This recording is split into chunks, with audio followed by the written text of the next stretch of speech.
Good afternoon. My name is Melanie, and said I'm a Latin American Studies and Portuguese major at UMass. I'm here to talk to you about my process of learning Portuguese and how gradually Portuguese has become so fundamental in my life that by itself the English language no longer fulfills my needs to express myself orally, musically, or even humorously.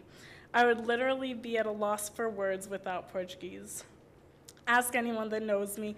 I often toss in Portuguese phrases that don't really have any real translation in English. I've developed my relationship with the language in various ways that weren't always through schooling, but through my own initiative to entertain myself and feed my musicality. I have a rather peculiar experience learning Portuguese because when I was introduced to the language at the young age of 5, when I went to live in Brazil for a year during my dad's sabbatical. Because children's brains are so malleable and absorb knowledge almost miraculously, I quickly picked up Portuguese. However, the next 6 years back in the United States erased the language from my mind. It was only when I was 11 years old, when my grandmother came to live with us, that I encountered the language again through Brazilian TV that we had gotten especially for her. So as it turns out, I ultimately owe my Portuguese speaking to the Brazilian telenovelas, or soap operas, I began to feverishly watch as a young adolescent with my grandmother in the afternoon. Now don't get me wrong. You might think that you know what a telenovela or soap opera is in all of its melodramatic glory, but I tell you that the Brazilian ones are very different from their American and Latino counterparts. And it was thanks to these that I had the stimuli I needed to totally immerse myself in relearning Portuguese. They taught me about Brazilian culture, history, and music, because one thing that telenovelas excel in are soundtracks, which use all of the greatest artists, old and new, to create the signature atmosphere of certain characters or couples. With these soundtracks, I started my very own CD collection. I started to learn the guitar, I began to sing in Portuguese, and I fell so in love with Brazilian music that I learned anything I could about it.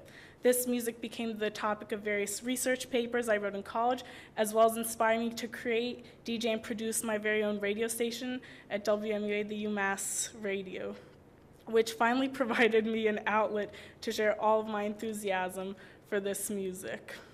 Now, when I went to college, I never actually properly written in Portuguese, nor was I planning on majoring in it. But after taking a class with Professor Francisco Fagundes, all of that changed. Listening to this man dissect a short story is a truly remarkable experience. I began to understand that through these small, richly crafted episodes, there was a wealth of wisdom that transcended the story and became a means to grasp the intricacies of life and human nature. I, in part, became a Portuguese major just so that I could take more classes with Professor Fagundes. Studying abroad in Brazil was a natural decision due to my background. Because I wanted the most Brazilian experience I could get, I organized my own study abroad junior year at the Federal University of ABC in the greater metropolitan area of São Paulo. There I took classes in international relations and public policy, where I learned about the world from an anti-imperialist perspective with brilliant professors and students alike. I actually ended up learning quite a bit about my own country and the way US military and economic power ripples across the globe.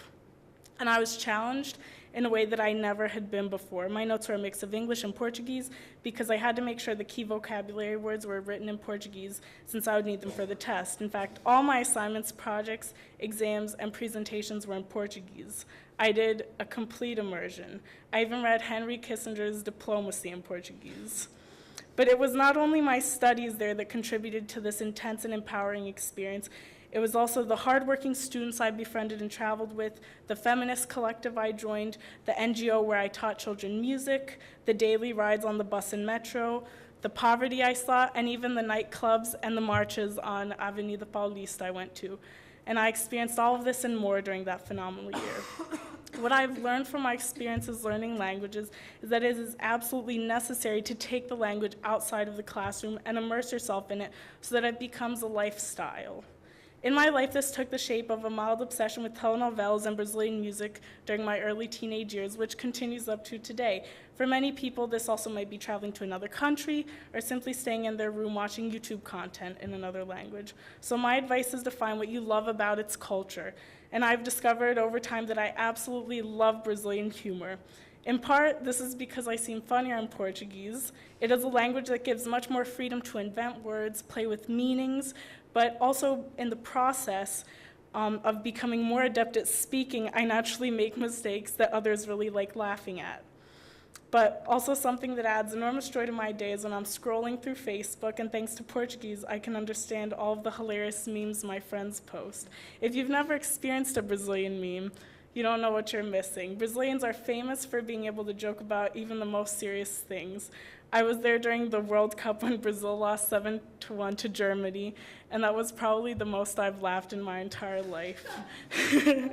So discover what enchants you about the language and follow through, whether it be taking classes with a brilliant teacher, making friends who speak the language, listening to music, or watching international telenovelas. The most important thing is to have fun with it. Thank you so much.